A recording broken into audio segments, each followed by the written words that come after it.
May 12th, Kankakee County Board meeting to order. Today's invocation is from Todd Seroy. Heavenly Father, please bestow your blessings upon this meeting and all who attend. Lead us all to a just and righteous decision for our county. Father, I beg you to bless those that are grieving today. Bless those whom are ill. Bless those who are on the front lines, nurses, doctors, and hospital staff. Bless those who are deemed essential and constantly cleaning for their safety. And bless those who are worried or scared. Bless our farmers and their fields as planting season is upon us. Bless our school teachers and staff as they make changes to our youth's learning patterns. Bless our first responders, our police officers, our firefighters. Bless our active military personnel and our retired veterans. And lastly, Father, bless my family, my friends, and my co-workers. Deliver us from evil, for thy is the kingdom and the power and the glory forever. Amen. Amen. Amen. Thank you. Please join me in the Pledge of Allegiance. If you don't have a flag, face DC. I pledge allegiance to the flag of the United States of America, to the republic for which it stands, one nation, under God, indivisible, with liberty and justice for all. Thank you. I think that will be totally uncoordinated for the entire time that we're on Zoom, with the little delay that we have going. So, alrighty, if we could get a roll call, please. Mr. Washington. Present. Mr. Hess. Present. Mr. Tholen. Mrs. Polk. Present. Mr. Snipes. Present. Mr. Byrne. Present. Mr. Seroy. Present. Mr. Lear. Present. Mrs. Weber. Present. Mrs. Peters. Present. Mr. Payton. Present. Mrs. Parker. Present. Ms. Dunbar. Present. Mr. Kinzinger. Present. Mr. Fairfield. Present. Mr. Zenz. Ms. Haas. Present. Mr. Carrico. Present. Mr. Eckhoff. Present. Mr. Smith. Present. Mr. Swanson. Present. Ms. Zakulo. Present. Mr. Featherling. Present. Mr. Dunhill. Present. Mr. Miller. Mr. Long. Present. Mr. Kirkstra. Present. Mr. Wheeler. Present. Warm. Thank you. We have a couple public comments. They called ahead. I've got some phone numbers here and some people to dial, so it'll be just a moment, please.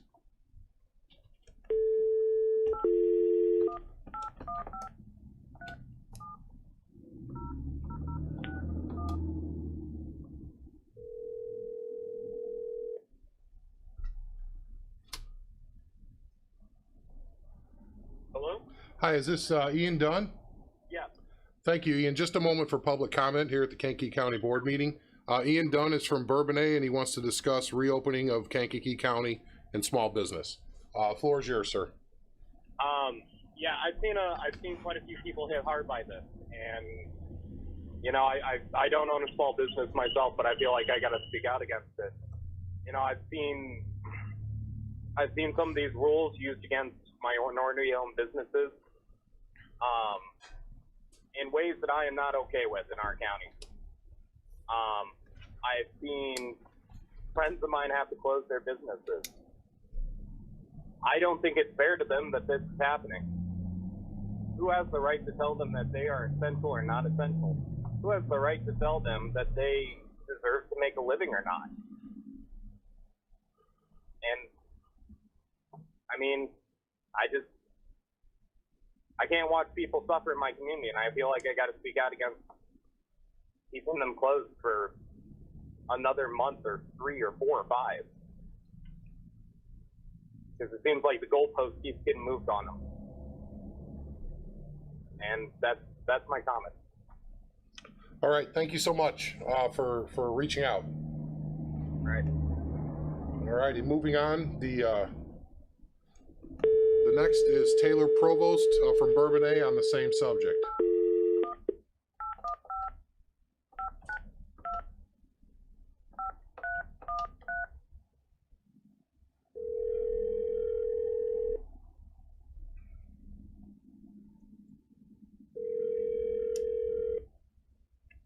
Hello, Hi, is this Taylor? this is. Hi, this is Andy Wheeler, and we've got you on public comment for the county board, and the floor is yours. Thank you so much. Yeah, so I am just really concerned about all the local businesses and their livelihoods. I know that there's several already that have closed their doors permanently because of the lockdown restrictions. And I'm just afraid that we're going to see more of that happening, and it's going to pretty much crush our local economy. I don't see why we should need to have the same exact guidelines as Cook County when we have not been affected the same way. Alrighty, is that it, ma'am? Yeah, I just want to make sure I wasn't cutting you off. Thank you so much for your Mhm. comment. No problem. Have a good day. All right, next up, we have one more. And is Solil Ventil from Bourbonnais on the same subject.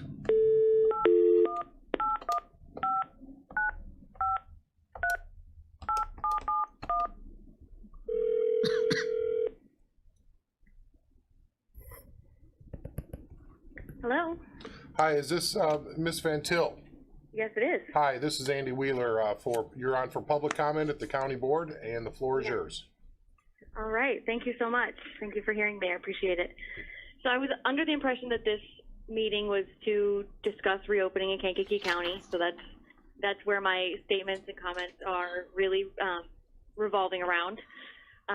Do I need to state my name or anything? Do I need No, to say anything else? I've done that already for you. Go ahead. Okay, thank you. All right. So, as a mom in Kankakee County, I have had lots of concerns along the way, and I mean, I am aware that the virus is real. I'm not one of those people that is, thinking it's not a thing. I understand we need to keep people safe. And I think that we really need to protect our vulnerable, older, elderly people with underlying health conditions. I see that as very, very important. However, I'm also so concerned about the other side, which is businesses that are still not up and running, that have their doors shut, that can't pay their bills, that are getting behind on their mortgages and their rent. People that don't have jobs, that are hoping for unemployment benefits to come through. I'm worried about both, and I know that it's hard because we've been pinned against each other in a sense that both sides have taken. We've been forced to take a side in this whole situation by social media and by just politics, and I don't want to see that, and I don't want to take part in sides. I want to take part in facts, and I think that our county, it being jumbled together with Cook County and Chicago, is highly concerning considering our numbers aren't there. They don't align. We've had 33 deaths as of yesterday in Kankakee County, and I'm under the impression that all of those deaths were older people, mostly older people or people with underlying other health, issues. So it does not make sense to stay closed at this level. I have a list of things in my notes here. Barefoot Yoga Loft has shut down. Genesis Martial Arts shut down thanks to COVID. A chiropractor in Manteno moved to Indiana because he couldn't practice in Illinois anymore. It just didn't feel, right doing that, I guess. La Body Shop Gym is shut down. Fortin Villa Child Care shut down. A mechanic shop in Manteno closed. And these are places that don't expect to reopen their doors. I am concerned about these businesses. I am concerned about families that can't provide. And I just hope that we're really taking that into consideration as a village, as local officials, as leaders. And I think that we can do that, and we can protect our vulnerable, but we can also move forward reopening in a way that maybe is not exactly as our governor has lined out for us, because the governor is, not seeing the whole picture of our state. Again, I'm aware these are all my opinions. I don't think my opinions are facts, but I just want the people to be heard, and I know that I speak for at least, a few handfuls of people. I could keep going, and I will if you want me to. Should I? You've got another 4 minutes. Okay. My other concern is churches reopening. I think that we should be allowing churches to make individual decisions, and that they should be allowed and trusted to implement safety measures to protect the public, but also open and gather. This closures is just so heavy on the people and people's mental health and sanity. I mean, just, people that are extroverts, people that already have mental health issues, all the isolation is so hard on people. And I think that the church is one aspect, one part of that can help that, that people can gather together and should be able to in a safe way.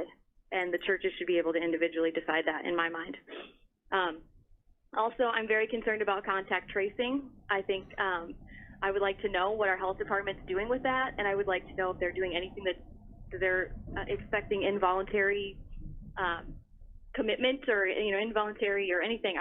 I think contact tracing is not as vital as it's been led to be said. Has been said to be, and I think that it should be only voluntary by the nature of it. I just don't think that people should be traced and tracked by their health records and where they've been unless they want to be, not by anything else.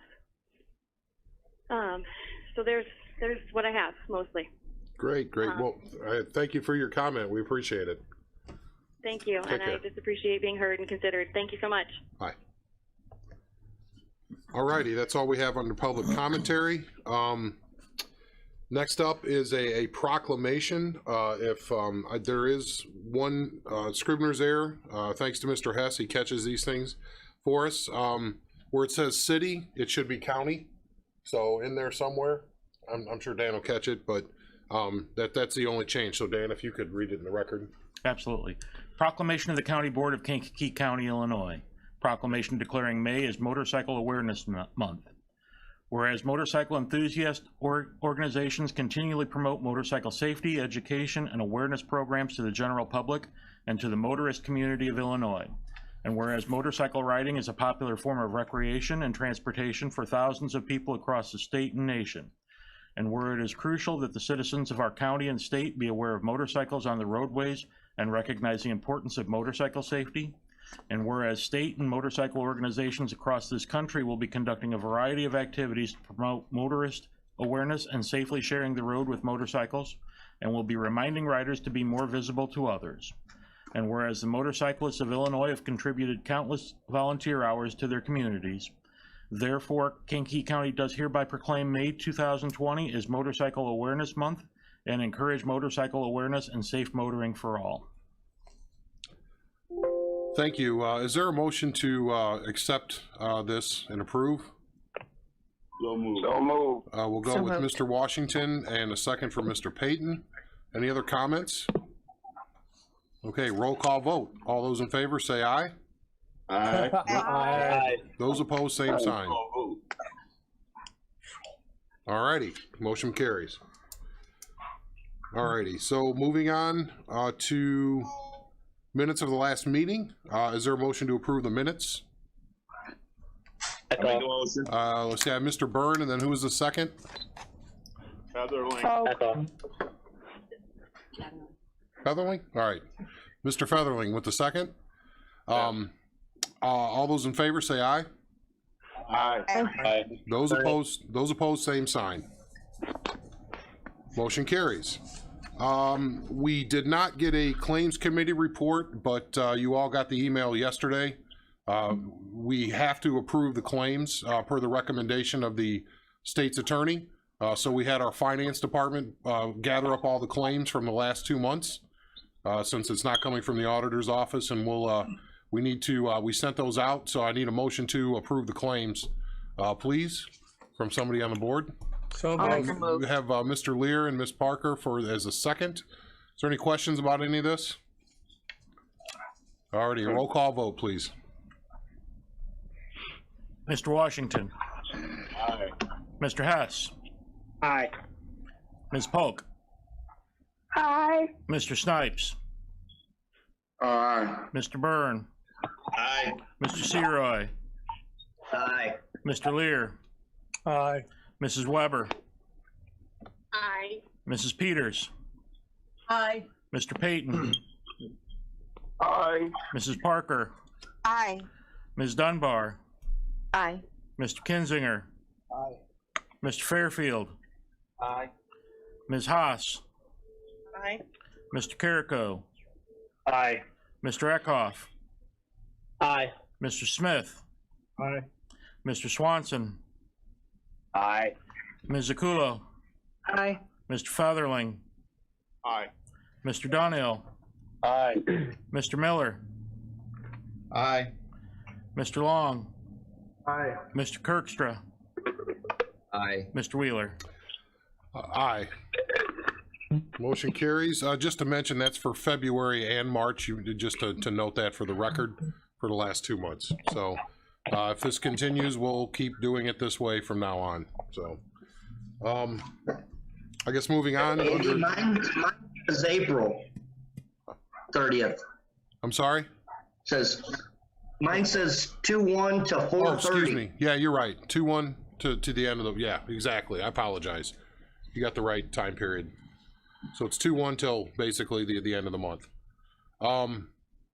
Is there any, well, I guess department reports, we should probably go on to that. County Collector's Monthly Report for March 2020. Total cash and bank and investments, $833,743.08. County Treasurer's Monthly Report for March 2020. Total checking accounts cash, $12,303,140.61. General fund deficit balance of $3,056,570. Coroner's Monthly Report for March 2020. Total calls 116, coroner's cases 27, autopsies 11, toxicology 12, donations 1, fetal 4, hospice 55, 28 referrals, 75 cremations, 3 outside autopsies, 1 outside x-ray, and 2 pending. And coroner's fees for the month of March 2020, $4,870.28. The Circuit Clerk Cash Book for March 2020, total dispersed $356,102.91. Recorder's Monthly Report for March 2020, disbursement fees paid to the Treasurer, $116,326.19. County Clerk's Monthly Report for March 2020, total collected $52,099.50. Animal Control Monthly Report for March 2019, total $21,361 in the IPTIP Building Fund, $274.20, 111 total animals handled. Monthly Building Division Report for March 2020, 59 total permits, fees of $24,827 with total extra fees of $2,540 for a total of $27,367. Monthly resolution list, total to the county of $21,415.50. Thank you. Is there a motion to combine and approve? So moved. Alrighty. I second. I have a question. Good night. Mr. Washington with a second from Mrs. Akulo. Any questions? That is I have a question. yes. Is it Mr. Kinzinger? I have a question. Yes, sir. Mr. Kinzinger. Yes. My county treasurer's report, either I wasn't listening carefully, could that be reread again? Report I'm checking with numbers. I'm sorry. I couldn't hear what you said, Mr. Kinzinger. Could you try again? My report for the county treasurer seems to have different numbers than what were read, and maybe it's my problem.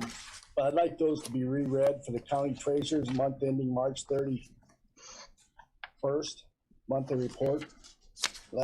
I have a March 31st ending. Uh-huh. Can you hear me? County Treasurer's Monthly Report for March 31st, or March 2020. Yes. Total checking accounts cash, $12,303,140.61. In the general fund, a deficit balance of $3,056,579.05. The only thing I have from the treasurer is the tax operating account in the treasurer's money market. Maybe I missed a sheet somewhere in the download. I'm sorry. Okay, that's what you read the first time. That's different than what I have. Go down one more page. He's looking at that. That's what. Anybody else have the same thing I have? So is he That's the numbers that I read. So you're looking at the first page, the numbers that he read were on the second? Yeah, and we didn't get the I didn't get the first page evidently. The second page has the numbers that he read out loud, is the 12 so I'm million. missing a page. I don't know if anybody else is, but I'm missing the first page. It's in the full No problem. report that is separately against the large file. Oh, Kelly says it's in the full treasurer's report that's sent separately from that because it's a very large file. Okay. So it's a separate one that's like 35 pages long. Okay, I just took the packet. It's the board packet. Okay, all right. Thank you. Oh, you're welcome. Glad we worked through that. Anyone else questions? No, I'm serious. Okay, I guess that would be, at this point, voice vote. All those in favor say aye. Aye. Those opposed, same sign. Motion carries. Somebody start that. All righty. Sorry, just wait until people got off the phone. Committee presentations and resolutions. Is there anything that should be removed? Anything second time? Make a motion, we approve them, Andy. All righty, Mr. Hess with a motion. A second? Second. Who's the second again? Me. Peyton. Mr. Peyton. Well, you get that one. You got the next one, George. If we could read those into the record, please. The reappointment of James Lamott to the Greater Momence Fire Protection District. The reappointment. Okay, after we take this little vote here, I'm gonna resume this conversation after I put him on mute. The reappointment of Peter Vial to the Farmland Assessment Review Board, and the reappointment of Paul Grieslak to the Bourbonnais Fire Protection District. All righty. We have a motion and a second. That'd be a roll call, please. Just real quick. Make a motion. Mr. Washington. Aye. Mr. Hess. Second. Aye. Mrs. Polk. Aye. Mr. Snipes. Aye. Mr. Byrne. Aye. Mr. Seroy. Aye. Mr. Lear.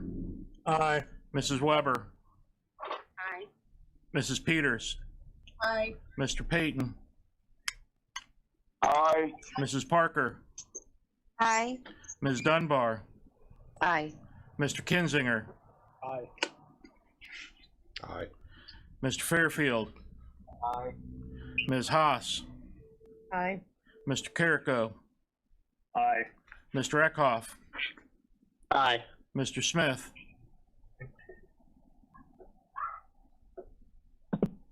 Mr. Smith? Aye. Thank you. Mr. Swanson?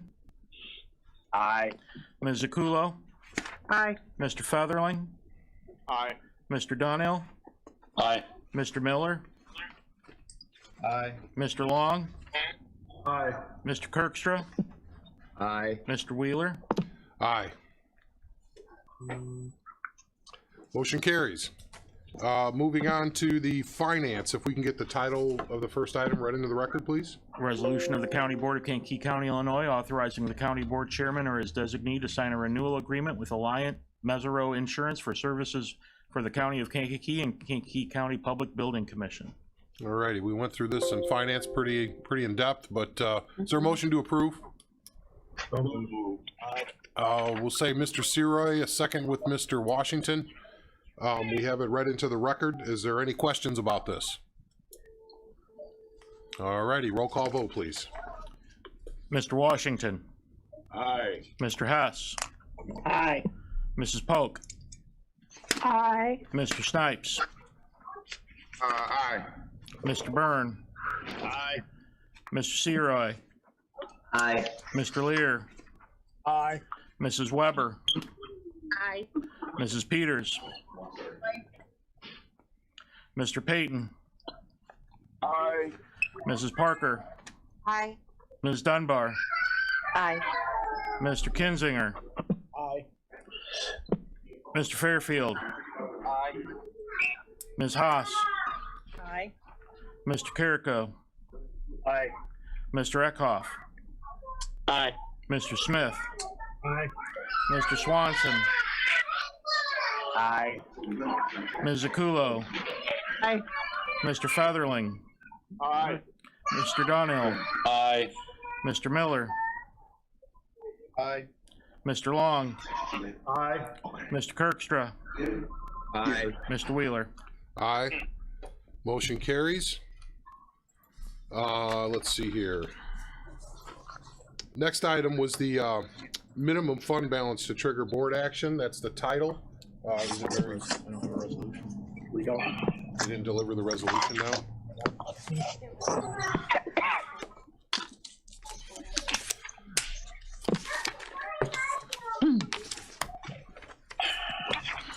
Just a moment, please.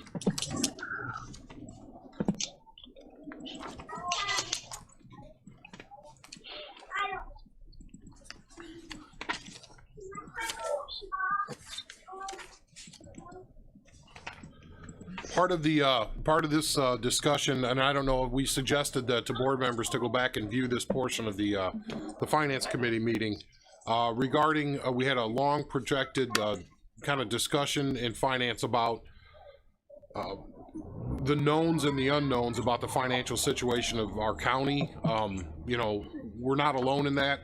We're trying to hit a moving target, and sometimes things that we do not even know what will manifest in terms of revenue, and obviously minimize our opportunities or exposure to risk as much as possible. So after a long drawn out discussion, we determined that, you know, while we are in a cash position that allows us to operate in the short term, that we had to decide on what fund balance for the general fund would act as the trigger. Could you mute, please? I'm sorry. What fund balance would act as a trigger for us to take some sort of corrective action. So really let the numbers tell us when we need to react, and then we come back to the finance committee and then the full board with what our action plan will be. Now that will be developed and is being developed based on the first initial you know, vote in the finance committee to have that be a $1 million fund balance. That generally was accepted by the finance committee because it was the most conservative number that would allow us some overrun if in fact sales tax comes in very low or income tax comes in very low, or a lot of these other revenue streams that the public depends on to be able to provide the level of services that we currently offer or supply them. And in order to do that, we need to continue that, we need to be able to make sure we have enough money to staff those departments. So the finance committee made that determination that it was a 1 million, because by the time we get to that, it could be 700,000 based on things, or maybe it won't be as bad. Maybe people decided that Grubhub was better than shopping and there's more sales tax in, you know, DoorDash than there is in, you know, at a grocery store. We just don't know. We don't know how the state's new, you know, sales tax collection system via internet purchases will manifest, and what the delay on that may be. You know, it's not just use tax for people reporting that they bought something online anymore. There's actually, they charge for sales tax online. So there's a lot of unknowns. Our knowns are, well, how much do we have in the bank and how long does that let us go, and what's our fund balance? So I'm trying to summarize a very long presentation and protracted conversation into a short explanation. So from that, we'll open it back up. If we could, we'll ask for hand waving if somebody has comment, but we will look first for the motion on the recommendation from finance for a $1 million trigger for us to come back to finance with a corrective action. Is there a motion there? So move, Andy. So moved. We'll go with Mr. Long first, and who was the second? Is Mr. Dunnell first? Mr. Dunnell. So we'll go with that, and please, comments, anybody on that has a thought on that from finance or otherwise. Mr. Hess. Andy, Yes, Mr. Hess.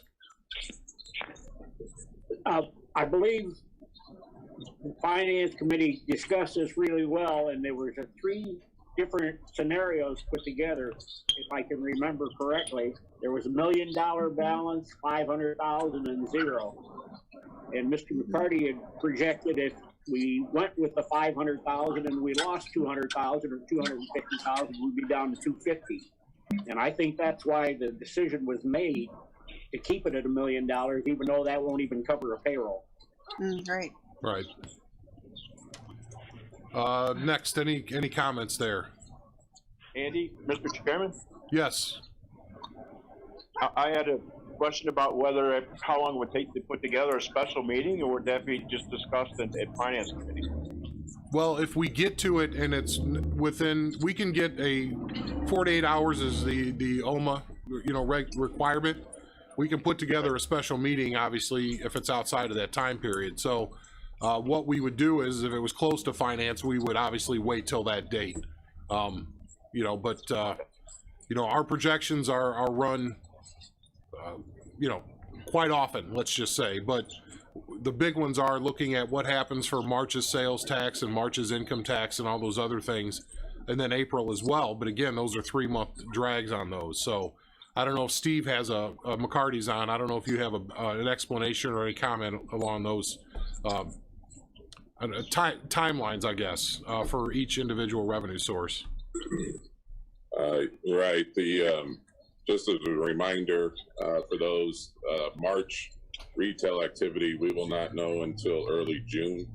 And then April being the full close month, we will not know that number until approximately July 10th is when those numbers show up. So we've got quite a delay before we actually know the real numbers. And these are not insignificant. We already know that revenue is off by roughly 400,000 a month as it stands right now, that we do know.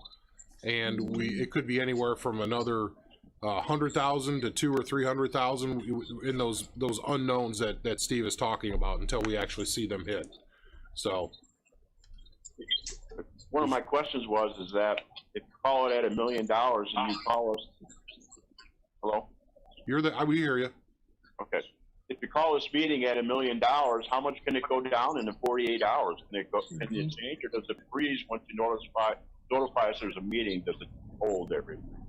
Well, there's always going to be a drag, but our hopeful, the way we're approaching this is to give people, hey, we're looking, and after our next payroll, we're going to fall below that $1 million, or that's what we wanted, was that target to be able to bring it back and say, well, here's the plan. There's really only 2 things: it's increase revenue or reduce expense, and so that goes way back to ancient times if you want to try to meet a budget number. So there's ways around it, but we need to know what that number is. So to your point, I don't think it'll be we're going to be over the $1 million in 2 days. We got to have a special meeting because any corrective actions would obviously take a little more time, but we want to give the board as much notice as we can. I wish I had a better answer, because these are times that really nobody's gone through. Nobody has an answer. Yeah, there's no book on this one. Right. So, thank you. Yep. Any other questions, comments? Snipes. Mr. Snipes, yes. I want to basically understand and make sure I'm hearing what I'm hearing. What are you asking the board to allow a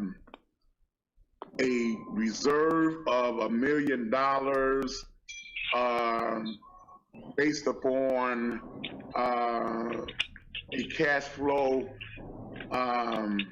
deficit to be able to utilize that $1 million to fulfill just that particular area of the accounting process? Mr. McCarty, do you want to address that? Actually, no, it's really none of that. We're asking the board to say, where's your pain point? Do you want to take action when we have $1 million general fund balance, or the 2 that finance did not recommend, a $500,000 balance or a 0 balance in the general fund? We're not talking about cash, we're talking about general fund balance. We spent a lot of the time. general fund balance, but that's going to result in us paying something, correct? Or not. Or not paying based upon a threshold. Correct, and the board needs to tell me what that threshold is so we can develop what our plans are to help make sure that we don't go back to where we were having a $5 or $6 million deficit, which is what it's actually about 15 million is what we've dug ourselves out of in the last 3 years, which is historic. We don't want to go back to that. So what is the fund balance the board wants to use as a trigger to take action? Before you have to come back to the county board. Exactly. Yep. Okay. There's no unilateral actions. The actions will be developed with Mr. McCarty and Ms. Beckman, and then we will come back to the board. You know, and obviously department heads will be involved when we get to that point, if it does get to that point. But it won't be, the board will not be outside of any action. You still have to vote on what those things are. So. Okay, because my only concern is to make sure that that the accounting is there as far as when we're moving something, and then if there's a certain threshold that the county board is made aware some way as to when this transfer triggers. So if they're saying at $1 million, which I think is, I think it's too high without a county board having some type of insight at some point, or having some special meeting, because I know we have to approve it at some point. But if we're allowing this to happen with outside of our direct site, and basically put into a subsidiary committee or sundry committee to kind of make that recommendation for us, I would almost act in caution as far as that's concerned. But if it is there to be like the contingency fund that you would have back as to when we had to borrow the money so to make ends meet, and you need that as a safeguard, I have no objection, just that I believe the county board should have some kind of oversight or kind of immediately after something like that is done. That's my opinion. That's what this whole process is about, is having county board act as the oversight of the finances of the county, and the finance committee is the vehicle which that comes to the full county board. Is there any other questions? The timing issue.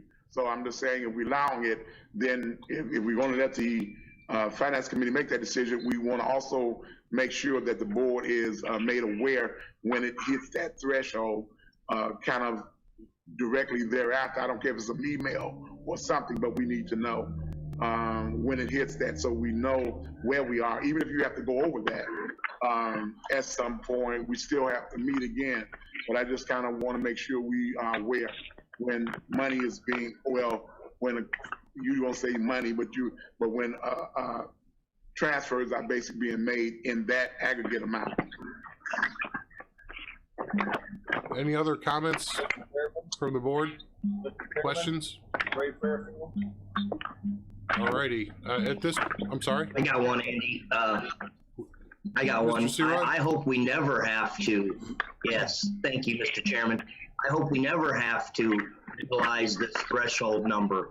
I hope we can always stay above it. I think we've got like 3 million in reserve right now, and I hope we can continue that. So I hope this is just a discussion point in case we go further, but I hope we never have to use that. But this is our safety net, or when we're gonna start the discussions when we get below that. So thank you. Sure, and I just want to draw the distinction. Fund balance does not mean cash on hand. There is a distinction there. When we look at the fund balance, that doesn't mean that we have that 1 million in cash on hand. So it's two different conversations, but they are connected. So I just want to make sure everybody knows that. So we just want to make sure that we know that the things that we're doing going forward are with the knowledge and with the agreement of the board, and then any corrective actions that are necessary, then those are brought back to the finance committee and then recommended or not recommended the full county board. So Mr. Fairfield, did you have something? I just was curious if Mr. McCarty could tell me how much a normal payroll is for a month? Did you catch that, Steve? The payroll total for the month that goes out is approximately, now this is total about 2.1 million, about 1.1 million every payroll, cash flow wise. When's our next 3 payroll month? Do you know? July will be the 3 payroll month. Okay. So that could be problematic for July. You know, and as I told the board, I said we don't borrow money right now. And who knows if banks are in the position to loan money. I think we do have some agreements based on prior conversations, but we hope that everybody's going to be fine and we're going to get back to work here shortly as a community. So, but obviously we can't guarantee that banks won't be upside down on mortgages and business loans and everything else. So cash is tight for everybody. Any other questions? Alrighty, we're not spending money. This is just a kind of a policy recommendation. So this would be a voice vote if you guys are ready to move in that direction. Mhm. Okay, all those in favor of the $1 million trigger, say aye. Aye. Aye. Those opposed, same sign. Motion carries. Thank you for that. And there's a lot of detail on the Finance Committee video. I would recommend that to anybody to go back and take a look at what these projections are based on what we know, and estimates that are educated guesstimates. That's about the best way to put them on what could be coming in the future. Moving on to the PZA. One question. Yes, Mr. Snipes. If we're dealing with a policy change, wouldn't that have to be a roll call vote if there's a policy change? No, policy. The policy is just the way that we're operating. It's not a roll call vote. It's what we're using to trigger something. So it's not going into the county code or anything like that. All right. Yep. Under PZA, we have 3 separate decommissioning bonds and plans, if you will, that came out. We voted on those, and I'm thinking, yeah, I guess before we move any forward, the motion would be to combine and approve these because they're substantially similar, and they're substantially similar to the previous decommissioning plan that we put out there. Dell is here to answer questions, but I'd like the motion to combine and approve these if we could. So moved. Alrighty, so the first one I think was Ms. Dunbar, I believe. Featherling. All right, and then the second was John Featherling. Mr. Featherling. Yep. Alrighty, and so if we could we get the title of those 3 read in the record? Sure. The agreement to allow decommissioning bond in the amount of $236,830 for the Vulcan Solar Farm project. Agreement to allow decommissioning bond in the amount of $245,740 for the Nostrand Solar Farm project. And agreement to allow decommissioning bond in the amount of $232,107 for the Peterman 2 Solar Farm project. Peterman. Alrighty, so if there is a motion and a second, so if anybody has any questions, Dell's here to answer those. If you have one, please let us know. Okay, with that being said, let's do a roll call vote on these since we're combining and approving. Mr. Washington. Aye. Mr. Hess. Aye. Ms. Polk. Aye. Mr. Snipes. Aye. Mr. Byrne. Aye. Mr. Seroy. Aye. Mr. Lear.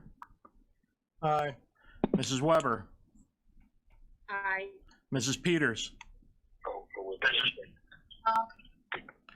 Mr. Payton. Aye. Mrs. Parker. Aye. Ms. Dunbar. Aye. Mr. Kinzinger. Aye. Mr. Fairfield. Aye. Ms. Haas. Aye. Mr. Carrico. Aye. Mr. Eckhoff. Aye. Mr. Smith. Aye. Mr. Swanson. Aye. Ms. Zakulo. Aye. Mr. Featherling. Aye. Mr. Donnell. Aye. Mr. Miller. Aye. Mr. Long. Aye. Mr. Kirkstra. Aye. Mr. Wheeler. Aye. Motion carries. Moving on, the next item, if we could get the title, please. Resolution of the County Board of Kankakee County, Illinois, authorizing submittal of the application dated April 13th, 2020 for a public transportation capital assistance grant under the Illinois Department of Transportation's general authority to make such grants. Alrighty, is there a motion to approve on this one to start with? So moved. We'll go with Mr. Washington and Mr. Seroy with the second. Is there any questions about this? We went through this pretty much in detail. Alrighty, a roll call vote, please. Mr. Washington. Aye. Mr. Hess. Aye. Mrs. Polk. Aye. Mr. Snipes. Aye. Mr. Byrne. Aye. Mr. Seroy. Aye. Mr. Lear. Aye. Mrs. Weber. Aye. Mrs. Peters. Aye. Mr. Payton. Aye. Mrs. Parker. Aye. Ms. Dunbar. Aye. Mr. Kinzinger. Aye. Mr. Fairfield. Aye. Ms. Haas. Aye. Mr. Carrico. Aye. Mr. Eckhoff. Aye. Mr. Smith. Aye. Mr. Swanson. Aye. Ms. Zakulo. Aye. Mr. Featherling. Aye. Mr. Donnell. Aye. Mr. Miller. Aye. Mr. Long. Aye. Mr. Kirkstra. Aye. Mr. Wheeler. Aye. Motion carries. Moving under highway and buildings, how does that title read? Just says concurring resolution? Yeah. Under highway, could I get a motion to pay the bills, please, as listed in your packet? It's already been approved. So moved. Alrighty, who was the initial one? Mike Payton. Mike Zenz is the, makes the motion. And Mr. Payton with the second. Let's go with Colton Eckhoff with the second. Emphatic, second. Andy? Yes. Thank you, Chairman. Is Mark still around? I don't see anything for Janier Township or the Hampton Raymond for that spray patch deal. Yeah, this is Mark. The spray patcher doesn't require a contract. That was just, it was approved by the committee and it was in my budget. The Janier project is the bridge that's on the bottom of the first page. And then okay, yeah, I see it, Mark. I'm sorry. Okay, very good. Any other questions on that? Alrighty, roll call vote, please. Mr. Washington. Aye. Mr. Hess. Aye. Mrs. Polk. Aye. Mr. Snipes. Aye. Mr. Byrne. Aye. Mr. Seroy. Aye. Mr. Lear. Aye. Mrs. Weber. Aye. Mrs. Peters. Aye. Mr. Payton. Aye. Mrs. Parker. Aye. Ms. Dunbar. Aye. Mr. Kinzinger. Aye. Mr. Fairfield. Aye. Mr. Zenz. Aye. Ms. Haas. Aye. Mr. Carrico. Aye. Mr. Eckhoff. Aye. Mr. Smith. Aye. Ms. Swanson, or Mr. Swanson. Aye. Ms. Zakulo. Aye. Mr. Featherling. Aye. Mr. Donnell. Aye. Mr. Miller. Aye. Mr. Long. Aye. Mr. Kirkstra. Aye. Mr. Wheeler. Aye. Motion carries. Quick question, Mr. Zenz, do you remember what we were talking about when you joined us? Yes. Which topic was it? Well, we started in with highways and building. Okay, So if it's, so this is the first thing you've been here for? I just want to make sure you didn't have any votes before that we didn't call on you on. No, first vote was highways and buildings. Okay, thank you. All right, and motion carries, by the way. Under other business, we have one opening on each of these: the KB Area Fire Protection District, Essex Township Fire Protection District, Grant Park Fire Protection, Kankakee Township Fire Protection, Otto Fire Protection, Pilot Fire Protection District, St. Anne Fire Protection District, Mantino number 9 Drainage, and the Zoning Board of Appeals. The ZBA now has a opening. We have 3 openings on the County Regional Planning Commission, 1 opening on the still on the Kankakee County GIS Committee for a county board member, 1 opening on the Kankakee County Farmland Assessment Review Committee. So those are our openings. Is there any old business before we get on to new business? Anybody have anything else? Alrighty, moving on. New business. I'm sorry, Mr. Snipes, did you have something under old? Nice. I'm just, I guess because we discussed it we've already discussed with the health department. I heard the public comment echoing our business and our churches, but I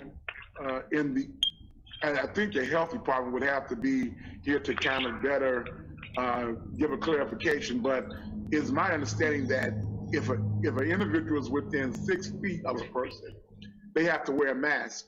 So that means if they're going to be within the 6 feet, they can wear a mask.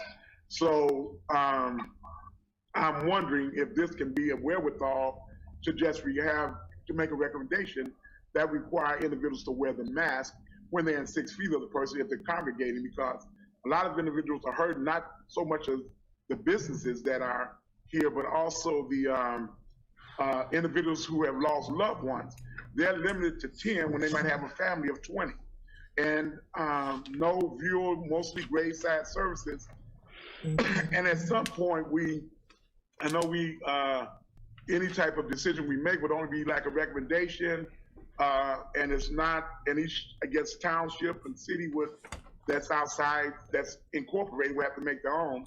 But I'm thinking that at some point in time, and I guess we'll get to that, in an executive session or something, we will kind of discuss it in part. But I'm looking at those, we can recommend that people wear masks when they're in close distance, because it's the mask that's supposedly decreasing the virus and not so much the social distance, because I've seen them in stores closed and everything else, and we haven't had point of order, Mr. Chairman.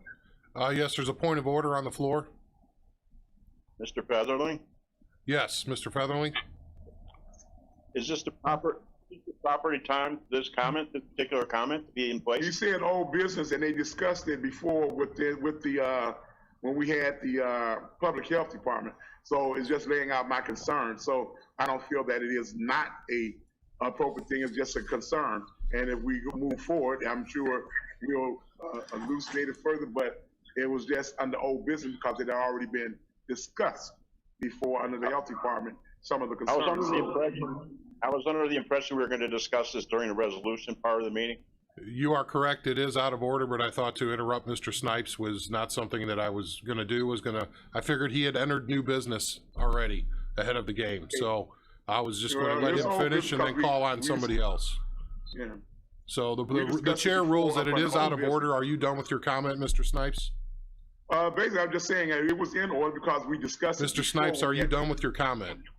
I'm still explaining it, so why would you interrupt? I stated that we had discussed it with the health department. Now, if you're going to discuss it earlier, I can reserve the comment to that, but it's not really out of order because under old business, we had discussions of this nature. So, all right, the chair has ruled it is out of order, Mr. Snipes. Thank you. Is there any other new business, or excuse me, old business? Alrighty, now we're into new business. There was a resolution to open Kankakee County. It's a discussion point. Mr. Byrne, did you have something on this? Yes, thank you, Mr. Chairman.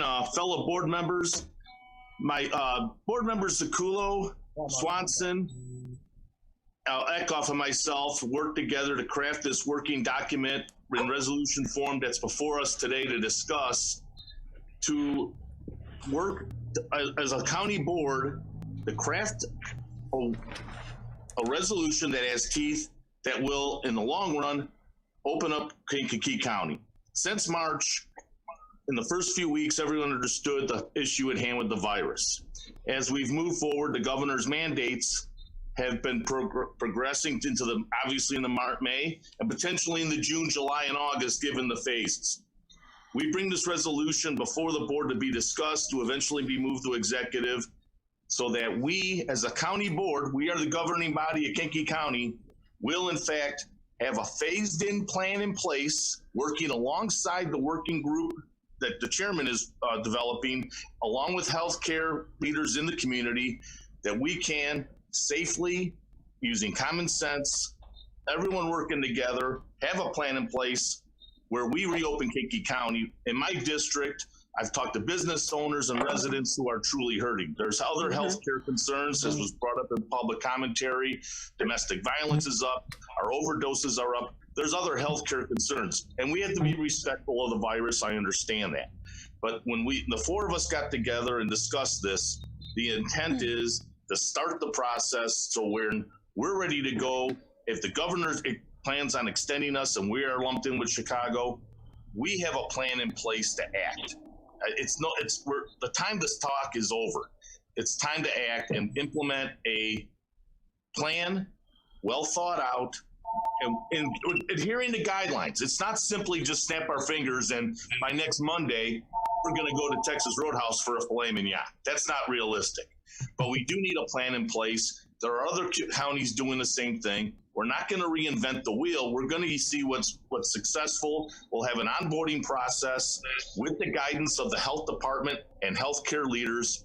But it ultimately falls on us as a governing body to articulate and put a plan in place so that if we're going to be, this stay-at-home order keeps on progressing, we keep on getting extended, we just can't. The people in this county are fed up. They want to see action, and we just can't sustain what we're living through right now. Being mindful of the virus, 80% of the cases have been long-term care. We haven't seen the run on hospitals. Amita St. Mary's is accepting patients from other Amitas because of the bed availability. Riverside's been on low census. Nurses have been worked down to 1 day a week. We haven't seen the data in regards to the hospitals where we warrants us to be in. We're not a hot zone. Chicago is a mess. We are not, and we're not Chicago. So, like I said, the four of us bring this resolution in a working document. We plan on continuing this work, but also working alongside everyone on the board and talking to everybody, working with the group, the local group, and incorporating a plan. It has teeth. This enough talk. We've been doing, everyone's been talking. It's easy to get on social media talk. It's time for us as a governing body to act and work for the people. That's all I have to say. Thank you, Mr. Chairman. All right, is there anybody else as part of that group? Is that Mr. Lear? Who had a comment? Mr. Lear, please. Mr. Chairman, I did not choose to join the group at this time, but I applaud the fact that they're trying to take some initiatives. I would suggest that you as chairman have worked with other community leaders to put together one group that's very useful. I'm glad that this group is speaking out on behalf of people that are hurting, because clearly this is a situation where people are going to be hurting on both sides. I think that we need to be very conscious, however, that indeed the problems of the virus are very serious. And I would take exception to one comment that Mr. Byrne made, that 80% of the cases are long-term care. The figures I've seen from the health department suggest that it's much closer to maybe, I don't know, I got one figure here that's 374 that were in what the health department has special language for this that I'm not as comfortable with. 374 in what I interpreted as long-term care, 297 and what I interpreted as community spread. So community spread is still a serious issue that needs to be dealt with. Also, I think that it's very difficult for, and I'm one of those people, I don't know other than one person out of the 753 cases in our county. No, I take that back, I know two. I know two cases out of the 753. The number of businesses that have been hurt is just massive, and I recognize that. So I think that we've got a difficult task in front of us. Mr. Chairman? Yes, Mr. Featherling. Mr. Featherling? I had a comment about a lot of the, being with my constituents in my area here and a lot of businesses locally and stuff, that we have to try to get out of that group with the city. I know that we have people working on that right now, but if we take and try to do things against the state, you know, there's a lot of people who hair salons have licenses, bars have licenses, restaurants have licenses, health departments, and etc. And we can't risk those people losing their gaming licenses and things like that to go ahead and step on the toes of the governor. Even though we'd like to, and as much as we need to, there's not really any way that we can do that unless we get unattached from that group that's considered the city of Chicago or counties. And I'd really like you to take a minute, if you can, Chairman, to explain to us, update us on the situation so we can talk about it after you talk. Is that okay? Yeah, sure. There's so the board knows, I don't know how many saw the press conference, and part of the press conference was to announce the creation of a coalition to responsibly reopen Kankakee County, to do the things that we know we need to do. Sorry, I got some traffic noise here. To do some things that are necessary in order for us to be able to get back to work for our citizens, but also do it responsibly, because we don't want to be dealing with this in waves for years to come. And I think we're all aware that a lot of these, whether they're mandates or they're recommendations on your viewpoint from the governor, a lot of this has worked, you know, by us paying attention to this. The data that I have seen has documented that indeed most of the cases, by a large percentage, are connected to long-term care facilities. But now we are seeing, as testing has gone to businesses and more to the general public, there's great numbers of asymptomatic people in the community that have COVID that didn't even know it. So you'll see those percentages start to change, but our mortality has gone down. So those most at risk are being benefited by what we are doing here. So the semantics, whether it's a mandate or a recommendation on how you take it, it's worked. So the group that is being formed is being led by healthcare and the health department for a very specific reason, because those most impacted need to lead the group.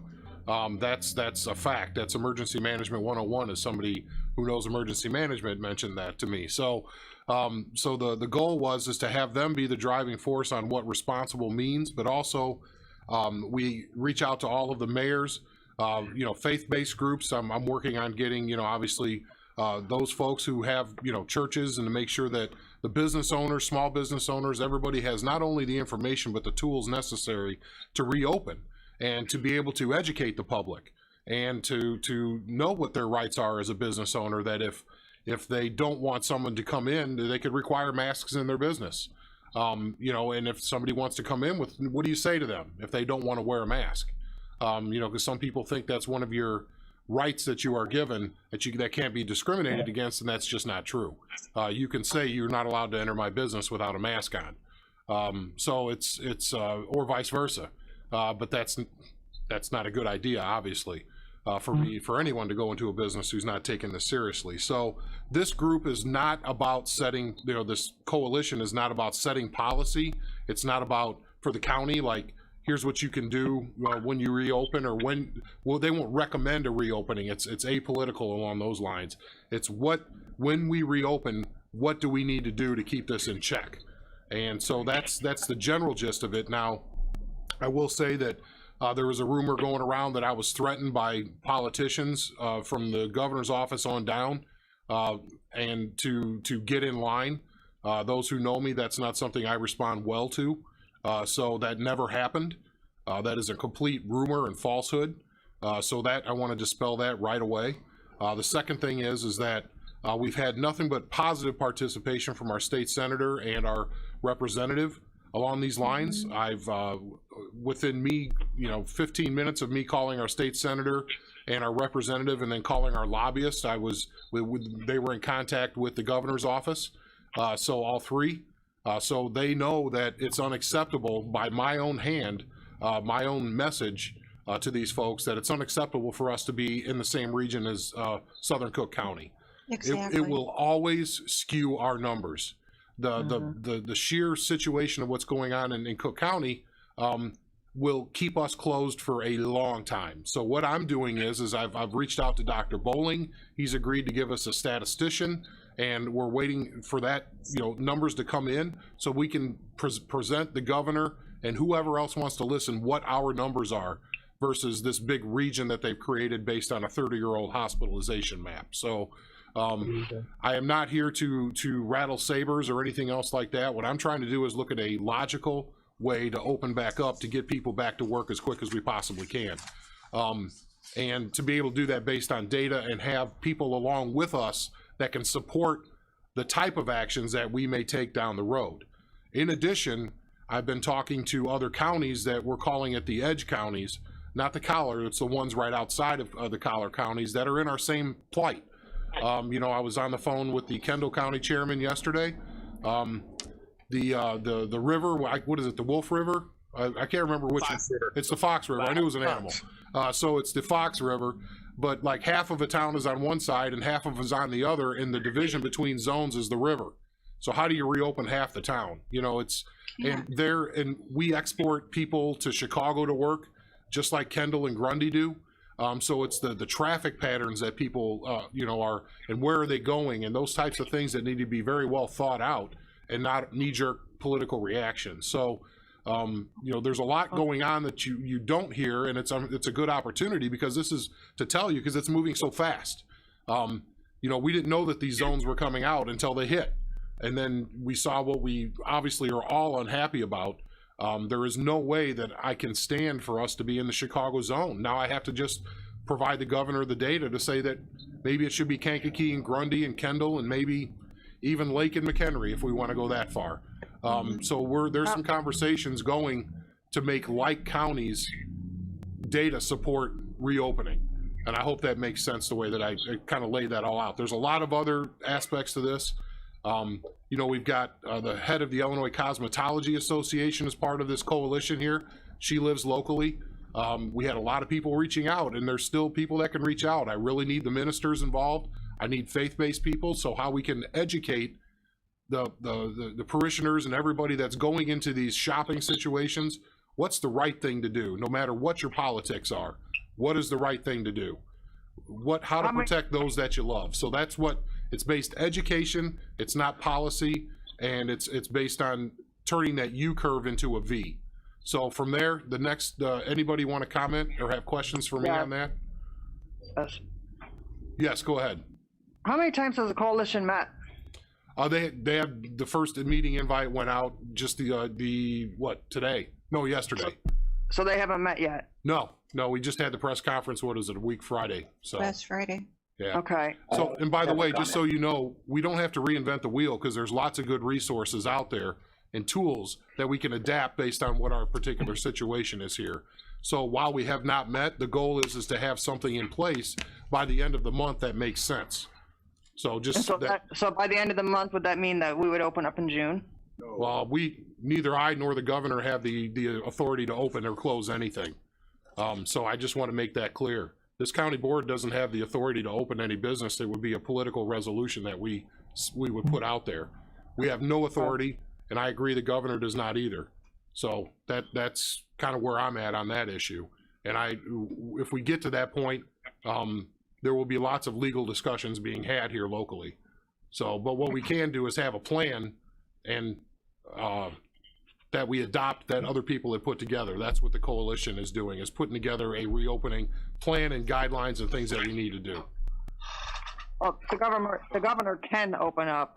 He does have the authority. He's the one that's keeping us closed. So he does have the authority to open up the county. And all of Illinois, for that matter. There's a legal conversation on that as well. And I would say the Illinois States Attorneys Association does not agree with that assessment.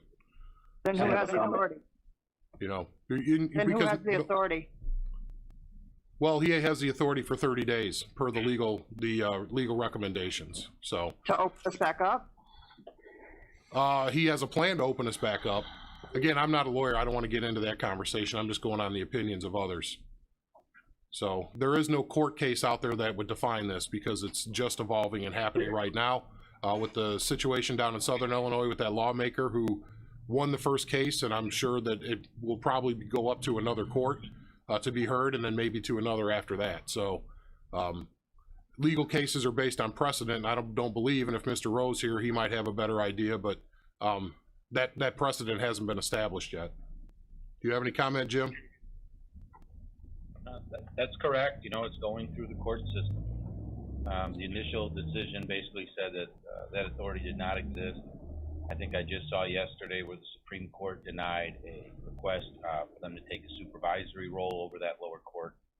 So it's in the court system. There was something today that they're trying to remove it into the federal courts.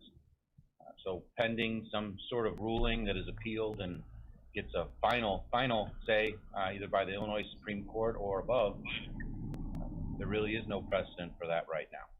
I can tell you that locally, my office has not been asked to enforce any of the governor's orders. We've not received any requests or tickets or anything from law enforcement toward that end. So, you know, can you mandate masks? Can you enforce a stay-at-home order? That's what's going through the courts. But locally, we haven't had any requests for enforcement thus far. While Jim's here, is there any other questions on the legal side of this? And if one comes up, you can ask later, obviously, but. Mr. Chairman? Yes. What, and I'm the attorneys here, if I decide to open my restaurant, what could you possibly charge me with?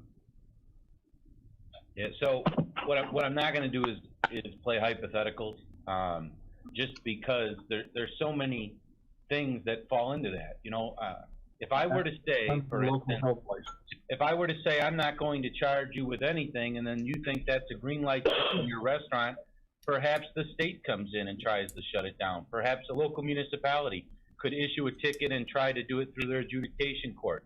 But there's so many open-ended hypotheticals that you could raise from the governor's order, from what some local communities are doing, steps they're taking toward enforcement. So I'm really hesitant to go into the hypotheticals, and I'm hesitant to give an absolute answer, because what the state's attorney's office can do is probably 1/10 of what the other options out there are. For instance, a bar. If a bar opens and my office doesn't go into court to shut it down, which I wouldn't expect to, but if we didn't, their liquor license could get pulled by some other entity, by the state.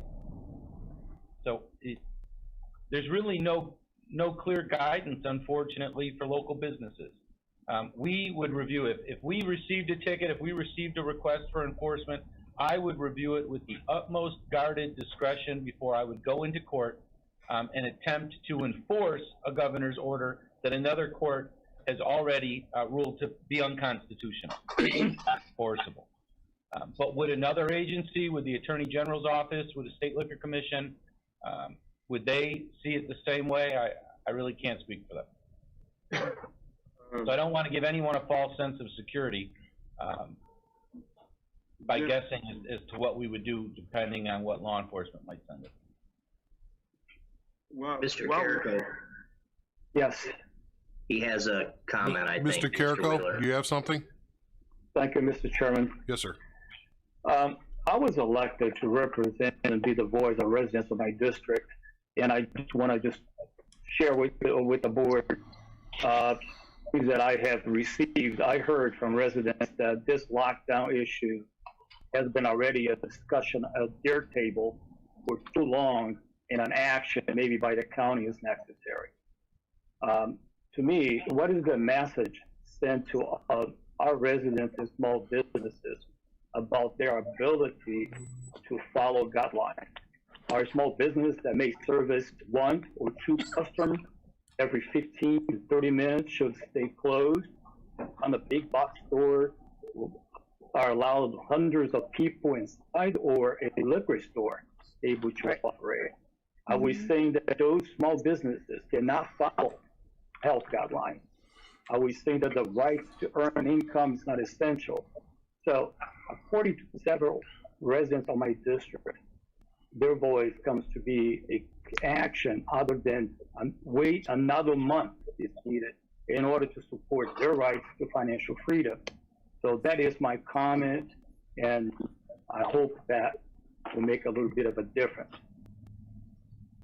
Mr. Carrico, this is Jim again. I'm not sure who we is because I haven't said that. I don't know that the county has said that. None of the county board members have said any of those restrictions. You know, that is coming not even really from the state of Illinois or any legislation or anything our senator or state rep have voted on. That is literally coming from the governor's order and the governor's order alone. So it's really not we, it's he. And I wouldn't want to send that message to local businesses, but I'm also hesitant to say, you know, green light, go, and then have them face some consequences from the state. Jim. Mr. Chairman? Yes. Is that Mr. Featherling? Yes, it is. Let's go with Mr. Eckhoff the first time, and then we'll come back, okay? Let's do first time with people first. Thank you, Mr. Chairman. I would strongly disagree with saying that this was a political assertion or whatever that was said, but when I ran for county board, I ran to be a voice for those in my area. Over the last few weeks, I have received countless phone calls, text messages, and emails from many of my constituents. Many of them have gone weeks without paychecks, they're struggling, and they're having a hard time with this current situation we are all faced with. Businesses and people are struggling to keep their lights on. Last Friday, I received a phone call from a hair salon owner in Wilmont. This business owner told me this is simply will be the downfall of my business if it comes down to that. Honestly, it will be a downfall to many businesses. I find it so sad that my salon isn't considered essential. It is very essential to me since I need this for my income to help feed my family, secure my home, and especially since I haven't been denied unemployment benefits from the state. My salon cannot withstand another month of closure. There are countless other businesses throughout the county that are struggling like one of the businesses in my district. Each of them have their own unique stories. Everyone is struggling in their own ways, and that is why I support the reopening of Kankakee County and feel so hardly with working with the other 3 board members on this situation. While I agree with moving this to executive is a good first step, we must urgently reopen our county for business. And I would like to say thanks to State's Attorney Rowe for making his comments as well today. All right, who was next first time? Snipes have already. First time? Snipes, I haven't spoke at all. Yeah, you talked about this already once, so we'll go to anybody No, else I first talked time. earlier up on old business. We have not had a conversation on new business. And since you all brought this up, I haven't said anything. I just listened to you. All righty then, no more first times. Mr. Snipes. I have a first timer if I may be allowed. Yes, Mr. Seroy then. And this is a question, and believe me, like Mr. Eckhoff, in our small towns, we have a lot of businesses that are affected, and there's a lot of restaurants, bars, and hairdressers, and other print shops, and other things that are affected by everything that the governor has shut down, as far as little leagues. You know, those shirts aren't getting printed this year. Think how much volume that is for our county. Yeah.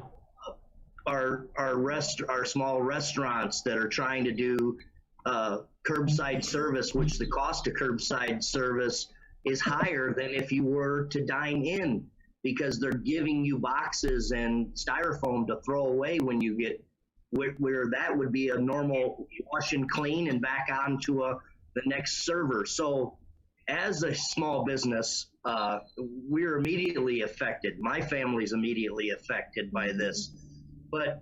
And I want to reopen Kankakee County the right way. And my question is, and maybe this would be something that Mr. Rowe could comment on, if the governor has an executive order in effect and somebody gets hurt in your business or chokes on a meal or slips off the bar stool or gets sick from COVID because they thought their hairdresser was affected, what liability do you have, and what liability is your provider going to cover for you?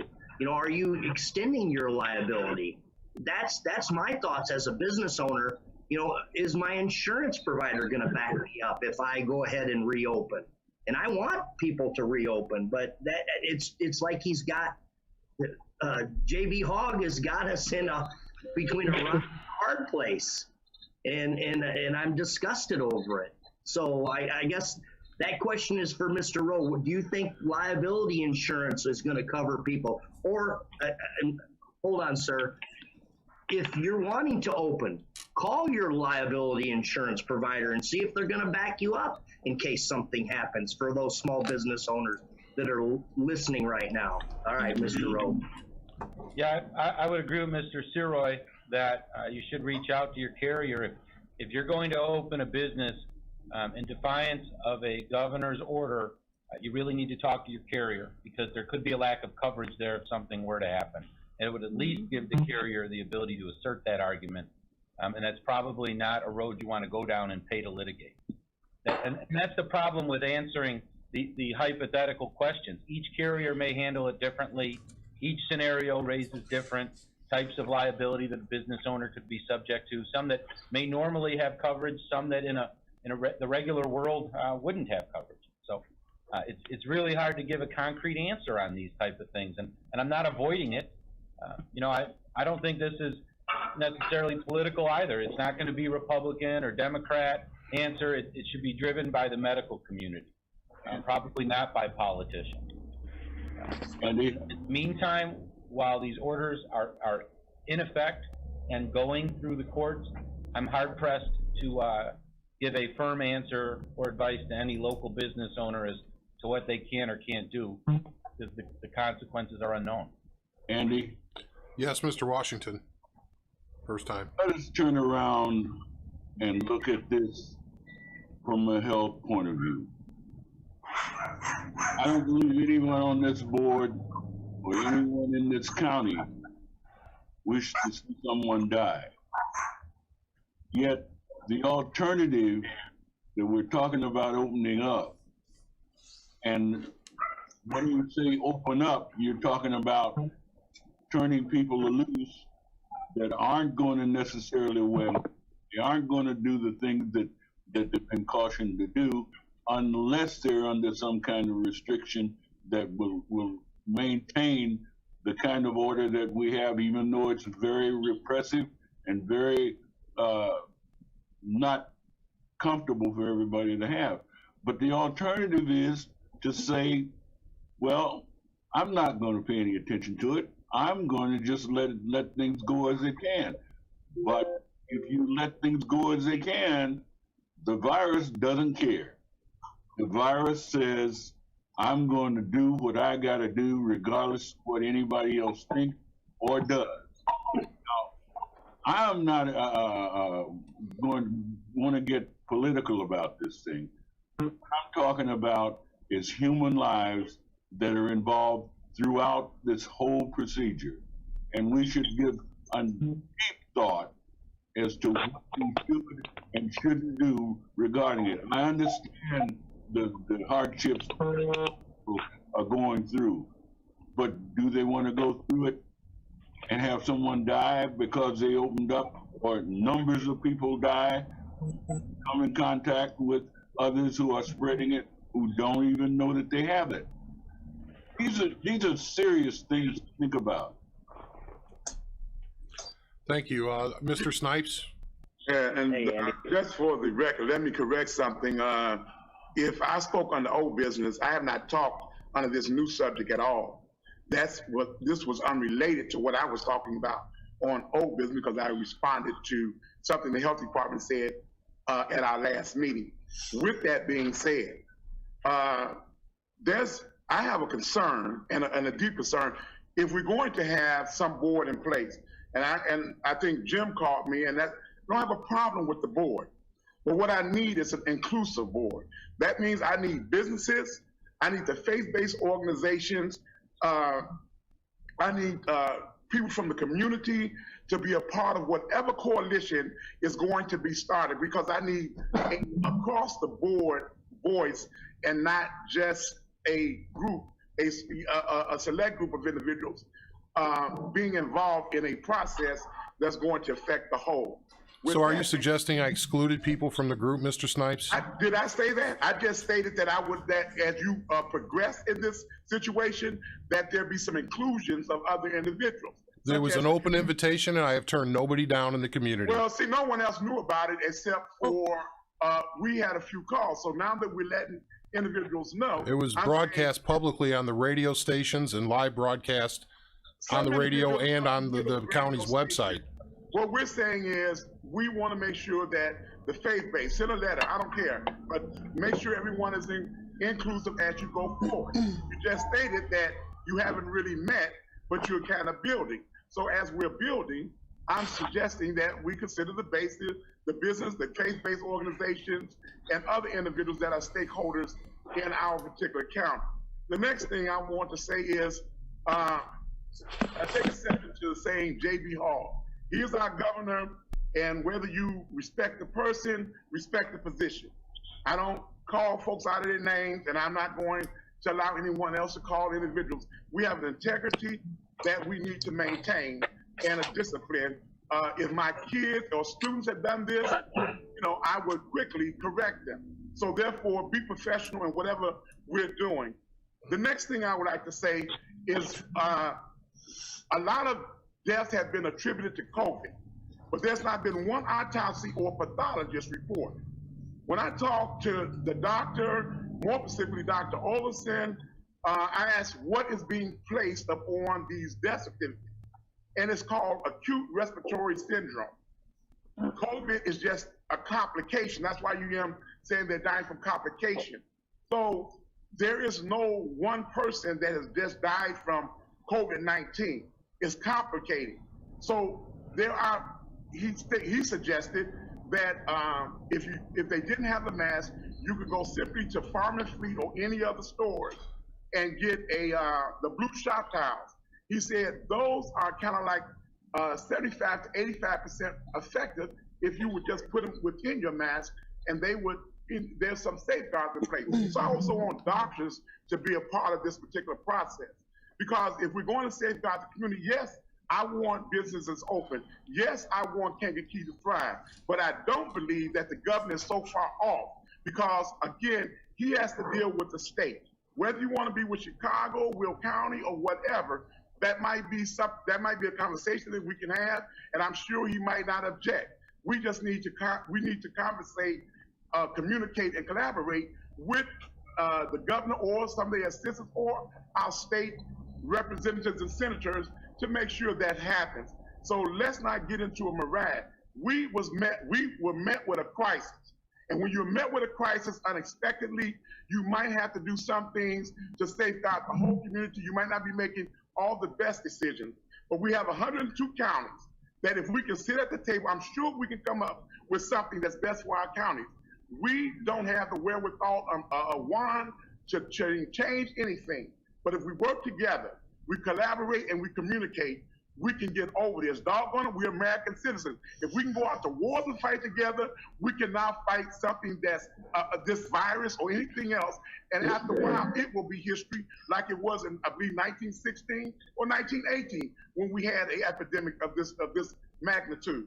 So let's not get so far removed that we play the blame game. Let's be intelligent, let's work as professionals, and let's get the job done. Andy? Is that Mr. Andy? Byrne? Yes. All right. And then Mr. Dunhill? This has been a great, what? Then Mr. Dunhill, I believe.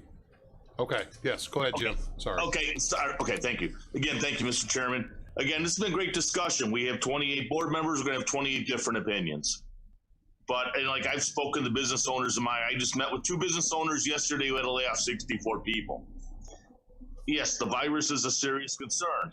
we should open with a well thought out plan that phases in properly, adhering to guidelines, adhering to what the health department says and healthcare professionals. Again, no one's suggesting tomorrow we open up, but we need to have something in place by the end of the month that has teeth. We need to act. Other counties are acting. The people we work for are hurting. I mean, yes, there are sick people, but these 64 people that were laid off in my district from the business owners I talked to, they aren't sure if these people are going to be able to even live in their apartments. Are they going to be evicted? How long is this going to drag out? The people, it's great we're talking about it. I'm sure people appreciate that, but we need to have an action item. And I'm going to make the motion that we take this working document and move it to executive for further discussion. And let's get this going, and let's get some teeth behind this, utilizing the information we have from other counties, other areas, Andy's working group, and we get a plan in place. We need to have something in place by the end of the month that we will be able to say, and like, again, let's say Attorney Rose said, and thank you, Jim, for the comments. If a business chooses to open, they need to realize, yes, there are going to be risks, especially with licenses. There's risks when you walk out the door every day. And I understand the virus isn't going away. There's never going to be a cure. Hopefully there's a vaccine sooner than not. But just like the flu vaccine, it's just going to be a year behind perhaps. But that doesn't mean we need to put our whole world, especially the economic world, on hold, tell people they can't work, and tell businesses they can't open. And I also agree with the essential, non-essential. Where is the government's job to tell somebody they're not essential? Everyone's essential. Everyone is. And again, and that's what I make the motion that we move this to executive, this living working document to be built upon. I know the four of us plan on continuing to do what we're doing and working for the people by working with documents we have. And we'll be talking to every board member because we feel that it's the board issue. We are the Kankakee County Board. The people we work for are expecting us to do something, whatever legally we can do. Thank you much. I second that. And then go with Mr. Dunhill first, and then we'll go to who's next after Swanson. Okay, Joe Swanson after Mr. Dunhill. Mr. Hess. And then Mr. Hess after that. And Mr. Featherling. Then Mr. Featherling, second time? Yes. Okay, go ahead, Mr. Dunhill. Thank you, Andy. I knew I wasn't going to say much of anything because I usually don't, but I knew I'd kick myself if I didn't. And I know that from some conversations that my opinions fly in the face of everybody else. I'm of the opinion that we should have been open yesterday. I am a small business. I run every day. I am me. I talk to, I have, a couple hundred different clients that I talk to. I've been working to talk to every single one of them. I'm not going to wear a mask. I'm not doing it. That's my right. That's my choice. That means I can't go into some stores, so be it. But that's where I am, right? And if we definitely need to put something in place. We can't just keep going. We can't just not make a decision. We have to get moving forward. And I try to keep my emotions out of this as much as I can, but it's hard on many days. But thank you all for working on this. Thank you, Jim, for your comments. And I will say this, I of course know details at all, but in my line of work, sometimes I do see death certificates. I have seen one come across my desk that said COVID was the cause of death. Were there underlying conditions? Yes, I knew the individual, but that was there. So I just want to, let people know that, but that is all I have. Thank you. Okay, thank you. Mr. Swanson. Yeah, Chairman, thank you. One thing I will agree with you on is we cannot do anything without the backing of the health community. I mean, that's a given. One thing I'd like to say, though, is we took an action today to cap the county at the $1 million number. We have that ability to be able to go in and cap where we're going to stop losing at some point. The people in Kankakee County do not have that option to cap where their losses are. Right. And it's an eerie feeling right now that we are going to let people ride to bankruptcy, and then are we going to try and see if we can help them out of bankruptcy? That to me is not acceptable. I mean, it is time that we get together and find a way whether we have to be the leading county. The first person through the wall is going to get a little bloody, but we need to shoot for a June 1st, figuring out how to start getting some businesses open. I agreed to do this job to represent the people, and that's what I'm here today to say. I'm representing the people that are calling me every day with their needs, their concerns. You know, I'm listening to them cry. I mean, it's time for us to do something to help the people. Thank you. Mr. Hess. Thank you, Chairman. One of my questions is going to be for Mr. Rowe, but I'll make the same comment as many of the other board members. I too have a lot of business in my district, and I've talked to a lot of people. But my question for Mr. Rowe is, if we pass a resolution like this is written, which I hope you've looked over and approved at, but we're only talking that we can do this in county businesses. We have no jurisdiction over villages, cities, towns, or anything like that. Is that correct? That resolution is purely symbolic, even if it passes. Because if the county tells a business, you can open up in defiance of a state or governor's order, and that business opens, we can't prevent them from facing consequences from the state. And the county passing a resolution that says you can open up really doesn't even prevent them from facing consequences from the county. This goes back to the gun sanctuary conversation a year or more ago. You know, the county can pass something like that, and they can say they don't want the sheriff to arrest for firearm violations, they don't want the state's attorney to prosecute, but there's no authority the county board has to stop arrests or stop prosecutions. It's the same thing with the governor's orders. I'm not saying that I'm planning to prosecute people for that. We haven't gotten any requests. We haven't seen tickets come through for violating the stay-at-home orders. But a resolution from the board, it's purely symbolic at the end of the day, until the court process has taken place and they determine whether the governor's orders are constitutional or not. Okay, follow up on that then, Jim. Yep. If we pass the resolution and we say, yes, you go ahead and open up, are we liable? I don't see how you could have any liability come back on the county, but I bet you'd have a lot of fingers pointing, because they would say, well, the county said. As far as liability, I don't see that the county would have any skin in that game. However, it doesn't stop them from suing the county. It doesn't stop them from naming the county as a defendant, and then the county having to defend itself, file motions to dismiss to try to get out of the litigation. So would we get sued? Probably. Would a judgment be entered against the county? Unlikely. Thanks, Jim. We have a motion on the floor. Right, this is part of that. Is there a second on the motion? Second. Okay, and that was Mr. Eckhoff. Mr. Featherling, second time? Yes, I had a comment real quick here, sir. Yeah. Everybody in the county, our businesses are very responsible. The ones in my district are very responsible, but a lot of it's up to the individual themselves. I being one of those people, I have to be careful and watch what I'm doing, but there's people that are 25 and 30 years old that really don't have to be too much concerned about it. So I think that if we all put our heads together and say, you know, if you got a problem, you need to learn how to be careful and take care of yourself, and the responsibility should be up to the individuals that have the problems, not the people that don't have the problem.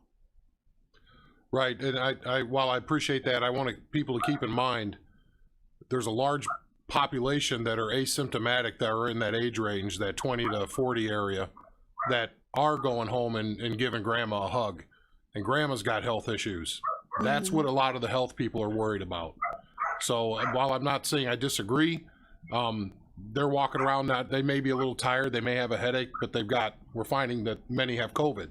There's somebody that I know that was a new father and that's been off on paternity with COVID the whole time. I mean, they were asymptomatic, they didn't know. So it's one of those things where we have to be careful that we never, as board members, act like health officials. And that's essential, or else we're like our president out there without a Fauci, you know, just winging it. We care, and we should be doing the right thing, We should be moving towards opening back up, but it has to involve the health community. That's the path I'm on, to make sure that everybody has the tools and the resources when that day comes.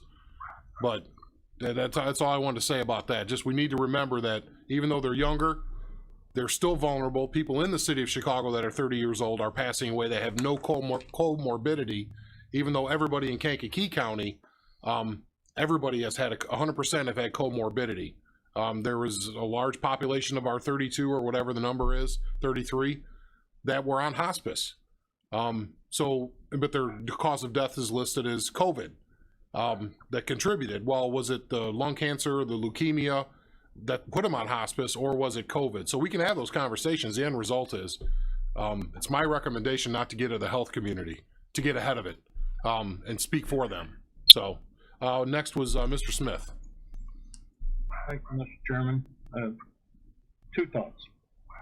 One, is there any opportunity to join the downstate lawsuits?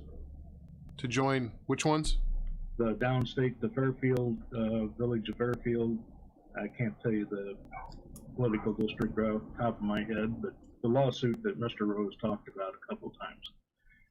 I can't answer that question. I don't know, Jim might have an opinion. I know it was already decided and there was an appeal, so I don't know what that process is. Yeah, any resident, any citizen of Kankakee County or the state of Illinois could employ an attorney or represent themselves and file that same lawsuit right here in our local courthouse. All right. Mr. Chairman. Who is that, Mr. Kirkstra? Mr. Kirkstra? Yes. Were you done, Mr. Smith? No, the second part of my comment was, come to you next, Larry. In this resolution, as your committee and the subcommittee that Colton and the others are working on, there's got to be some definitive dates and things, steps that are put in there, because people are looking at this and the comments I get back from the folks who have read it in the last 24 or actually 18 hours, I guess. They say it's a bunch of fluff. It doesn't say a blooming thing that gives us any guidance as to where we're headed and what we're going to do. Mr. Smith, in regards to that, like I said in my comments, it's a working document to be built upon. The ultimate goal by the end of the month is have dates, phases, more specific information. You got to start somewhere. This is the foundation. We are going to work on progressing and having a well thought out, detailed, with dates, phased in plan, adhering to also what the healthcare professionals think mainly. We are not going to just do this as elected. We need, I agree, Andy, and I agree with everyone else. Healthcare needs to be involved. They need to be behind everything we do. That being said, yeah, I agree. This is a building. This is a living document. It wasn't meant to be. This is the all-be-all plan. No, I understand that, Jim. Where is the response from the health department? It's my understanding you asked for one with specific questions and failed to receive it. Well, he's not going to get behind anything. But as a county board, we need to act and maybe put something together where he can look at it when we have a final product. He goes, oh, I can get behind it. Seek out the health department's input. That's the intent on this. We need to bring this more to executive. Let's get in between Andy's group, the local group, our little group, and executive. By the time end of May rolls around, we have dates, specific information, an onboarding plan for all the businesses that know what it'll take to reopen with the guidance of the health community. And again, it needs to be reiterated. You open, but you're going to open at your own risk because of the fact that the state does have oversight over some of these businesses, and you have yourself at risk. By no means are we going to say you need to open, you need to open. That's not realistic. We can't do that. It's about individual choice. The businesses should have the liberty and freedoms to open. A person should have the right, and it's their right to go earn a living. And that's what we need to do, and do it wherever we can to help the people out in this community. I agree with you. I just want to see something specified that we're actually going to take an action. That's what I had the motion for, to move to executive. I'm waiting for a vote. Alrighty, Mr. Smith, are you done? Want to make sure I'm not cutting you off. not confident that it's heading in the direction that we need to be. We, as the board, need to be representing our constituents out there as a county as a whole and get off the dime, make this happen. Waiting until the 27th for the executive to press forward. It's a goal line, but I see this goal line moving just like the governor does every time. It'll be July before any of this gets off the dime. I beg to differ. So moving on to Ms. Parker, did you have something? I don't want to repeat what everyone has said already, but I totally am concerned about small businesses, and I too have been approached by small businesses, especially restaurants. And I understand that we have to, go by the law, but I'm making a plea to Governor Pritzker to please remove us from the Chicago zone. We're much different. We're like Grundy County and Iroquois County, but we need to be removed from Chicago because we are different. And we do need to get these small businesses open again, because I don't think that they can sustain until July at all. And I'm worried about their welfare. Thank you. Mr. Kirkstra?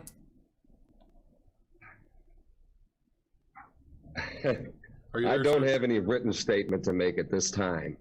And I wish I would have, because I've had this going through my mind, not only just coming up to this meeting, but also because I have been involved in what they consider necessary work and for the last 3 months, basically.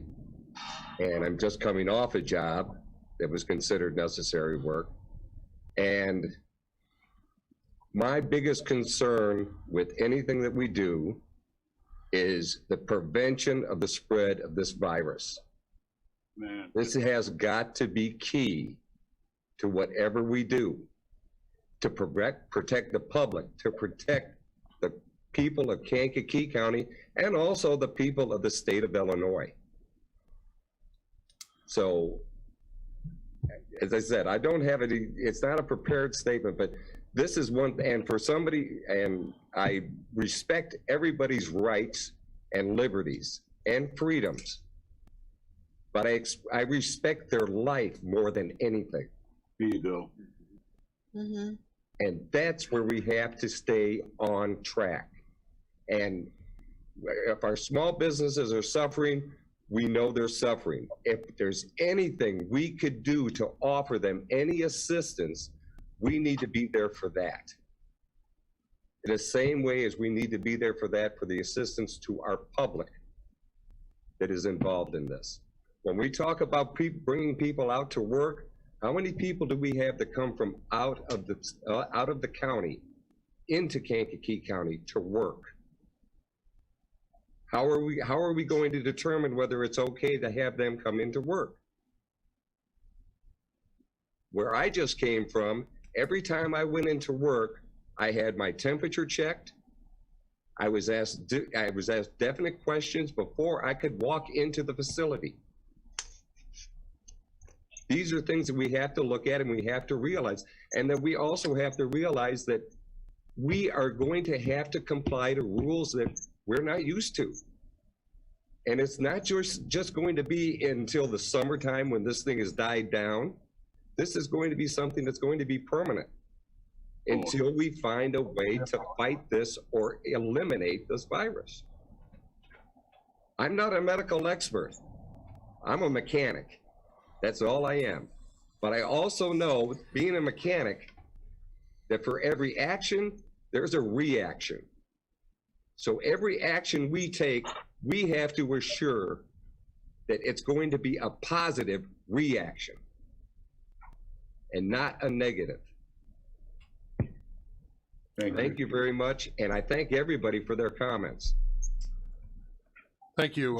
Anybody else have comment on this issue here? Sending the framework down to executive so that conversation can continue, whatever form it needs to take, knowing that I have the professional, the business community, and the health community working. We're just getting that going, but it should move very quickly based on the fact that there's a lot of information and work that's been going on and will be going on in other areas, with the goal of having something done by the end of the month, at least the right way that fits Kankakee County, based on the data that we have. So know that my goal and everybody's goal is to be able to get that information into the executive committee's hand, or anybody else that would like to have access to training, checklists, employee training manuals, everything we need to do to be able to make sure that, as most people have said, everybody can exercise their rights and run their life the way that they see fit, but also realizing that your life is connected to other people when you have a business. And you need to do things the right way, or else, frankly, like I wouldn't go in there to a restaurant that weren't wearing masks and weren't socially distancing their business and weren't, wiping down the menus. I would just walk in and turn around and walk out, but that's my choice. And that's kind of what I think we're all talking about, is to give businesses their choice, but still do it within the auspice of what the recommendations of public health have put out there. So that's where I'm at, and know that I'm trying to give the board the tools and the resources to be able to say, yes, we believe in this kind of a plan.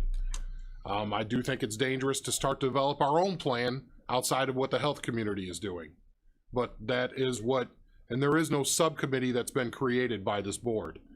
This is just board members getting together, hopefully not violating Open Meetings Act, and still having a discussion, which is their right, and I'm glad you're doing. It is appreciated that you're engaged in wanting to do these things. Just caution, don't get ahead of the health community, because our local data is different than Chicago. And again, we want the governor to realize that as well. It's much different. So, more comments, please. Otherwise, we'll go to a voice vote. I have one to Jim. Yes. Rowe or Byrne? Jim Rowe. Oh. Great. He's excited, so yeah, go ahead. Real Jim. Right, the real Jim. The cowboy. I lost a brother 2 weeks to COVID, so I am close to the issue of whatever, and I lost a dear friend to what they say COVID, but I still say the complications or whatever it is. However, I need to know, because I think the county, I think from Jim's statement, you all stated that there are similar counties doing similar things to what we're doing. I need to know, have your ears been open to the Illinois Attorney General across the state as to them taking any type of action anywhere regarding any of these issues that we're discussing today? Not at all. And I can tell you, I even was looking the other day, back on May 6th at the governor's press conference, he specifically said that they were looking for local law enforcement officials, local state's attorneys, to remind the public about the consequences that the state of Illinois could impose.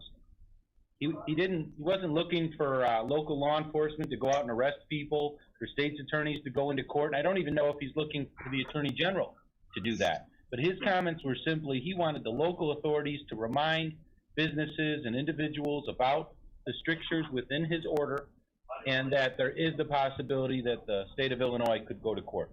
We haven't heard any of that happening yet.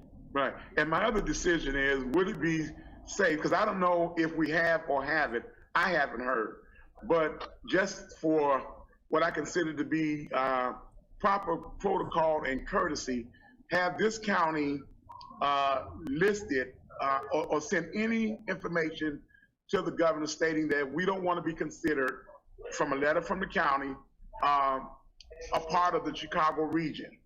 Whatever that region is, we would like to be considered separate. Have you been given the opportunity to have a letter so that we could get a response one way or the other, which he might say, okay, I didn't look at it that way. I was looking at a holistic picture. Now that I got your input, I will move Kankakee County to whatever they suggest. Have we done that? Now, I agree with the senator and our state representative, Senator Joyce, Representative Parkhurst, in the letters that they've sent to the governor calling for us to be removed from the region that includes Chicago.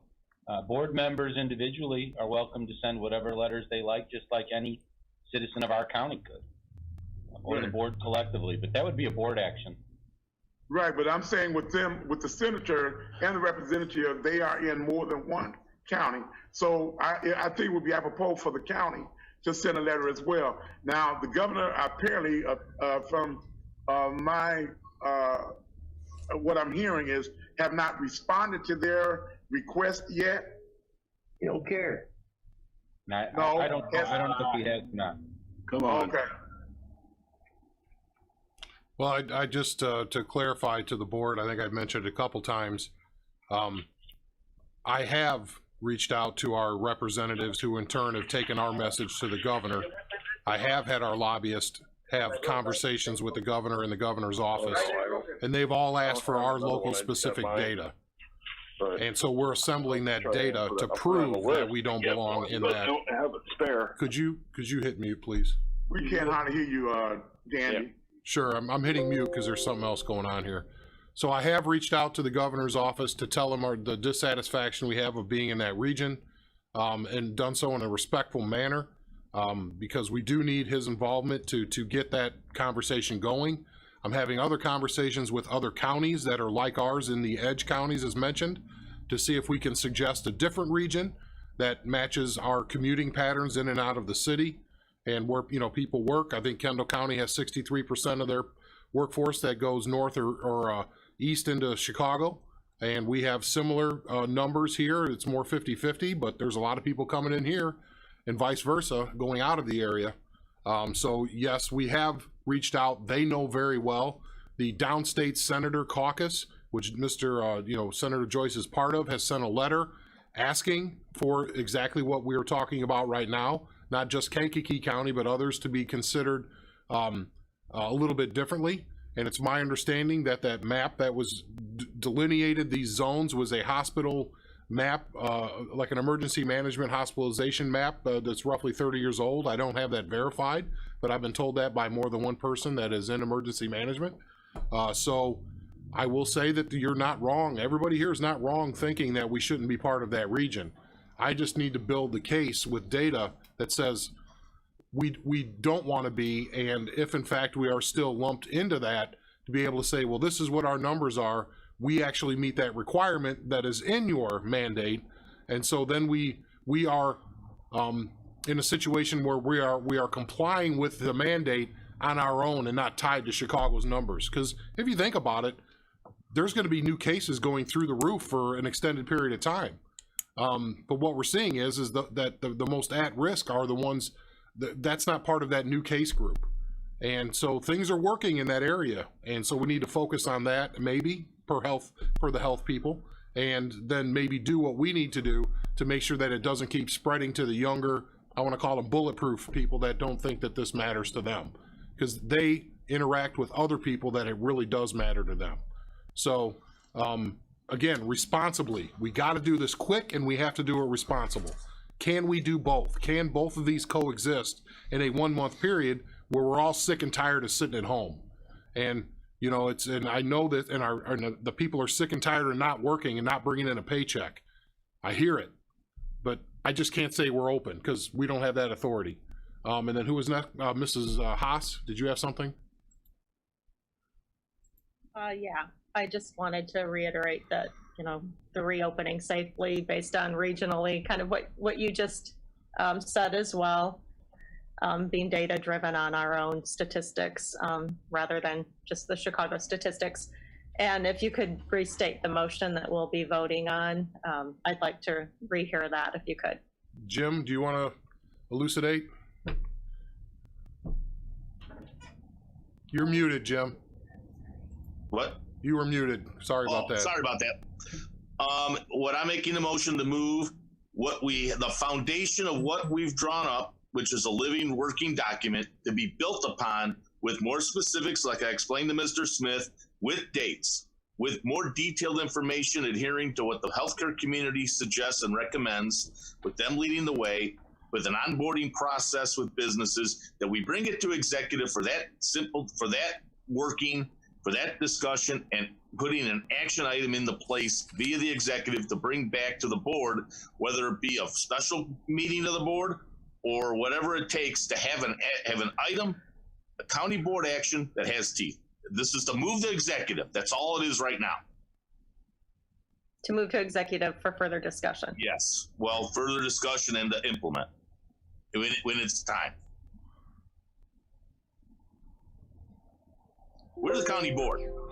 We're not. We have the authority and to stand up and do what's best for the people we work for. We're not an advisory committee. We are the county board. But this motion is to simply move the discussion today to the executive committee for further discussion with the intent of having a document, a resolution ready to go to be voted on by the full county board.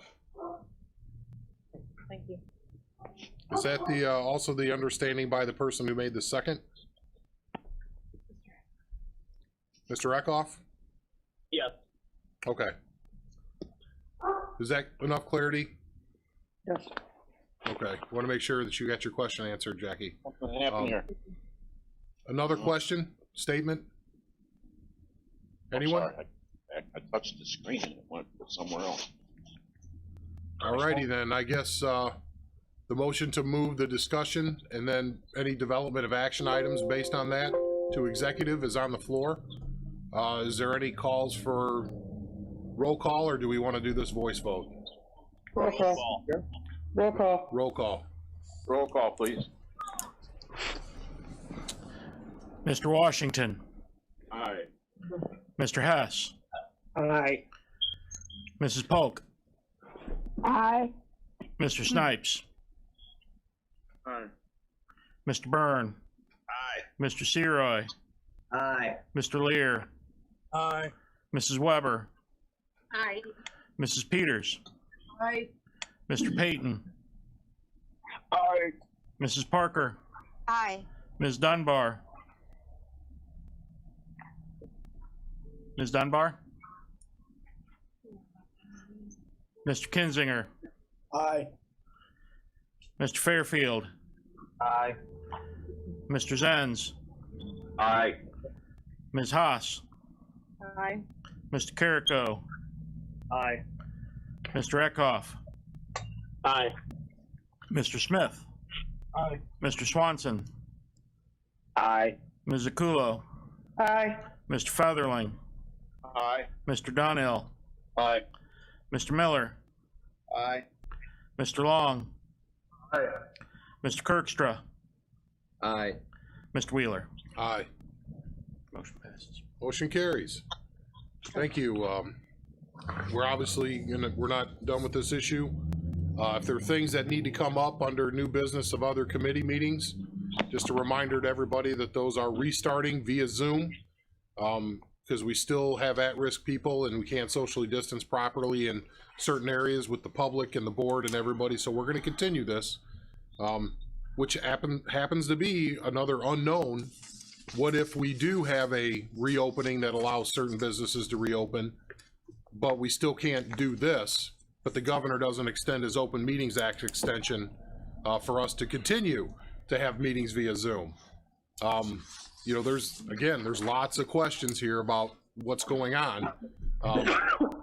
But I definitely don't want to bring board members all together into a room when we still have active virus in the community, as we know it still is. So, but we still will have those meetings via Zoom. They'll all be broadcast. You'll get the meeting invites a half hour roughly before the meetings every day, just to continue on as we are right now. So, with that being said, is there any other new business? Just one question for clarification. Are we going to be doing our committees via Zoom? Yes. Okay, so the committee meeting starting tomorrow and all of it will be via Zoom. Will be via Zoom. Yeah, I'll be here. I gave the board chairman the opportunity if they wanted to come in, and I would leave the room to do that. They all said just facilitate the meeting like we're doing now, and did for finance. So those committee chairmen kind of acquiesced, if you will, but if they wanted to, and they still can, come in here, and I'll just go upstairs so we can stay 6 feet apart. That's why we don't have masks on, is because we're 6 feet apart. Pretty much. Thank you. Mr. Chairman, Yes. I'd make a motion to adjourn. Is there a second to that? I do. Janice Peters. All right, Janice with a second. All those in favor say aye. Aye. Those opposed, same sign. Thank you. Have a good day.